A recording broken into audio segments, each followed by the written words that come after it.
Hei, mä oon Marko. Hei, olen Tarja. Olemme nelihenkinen perhe ja asumme Helsingissä juuri valmistuneessa omakotitalossa. Kaava määräsi meille tietyn tyylisen talon ja tiesimme, että talostamme tulee useampi kerroksinen. Ja halusimme silloin ehdottomasti talomme hissin ja valitsimme tämän Sipesin Cloud Plus-mallin, koska asuntomme ja talomme on avara ja valoisa.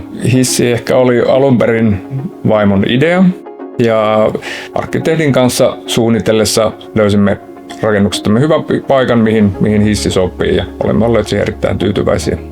Valitsimme tämän Sipes-hissin useammankin syyn johdosta. Ensinnäkin tämä hissi on ulkonäöllisesti meille sopiva hissi. Siinä on erikoisuutena se, että siinä on lasiovet, saa 3 eri suuntaan. Lisäksi tämän hissin sai täysimustana. Ja tässä on muita toiminnallisuuksia, jotka on meille tärkeitä. Esimerkiksi nämä numerot, jotka näyttävät kerrosluvun. Joo, ja voin tuohon vielä lisätä, että hissiä pystyy modifioimaan omaan näköisekseen hyvin pitkälle. Ja lisäksi meille oli tärkeää, että saada sellainen hissi, jossa on salunaovet. Ja tässä mallissa on lasiset salunaovet. Eli automaattiovet.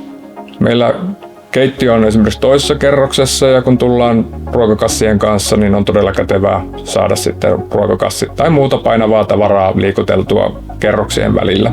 Itse prosessi meni todella jouhevasti. Tietysti aikaa kului, kun valinta piti tehdä hyvin varhaisessa vaiheessa.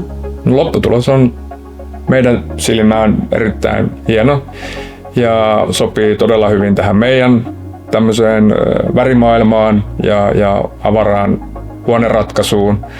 Ja nimenomaan tämä lasikuilu mahdollisti sen, että pystyttiin säilyttämään se avara linja joka kerroksessa.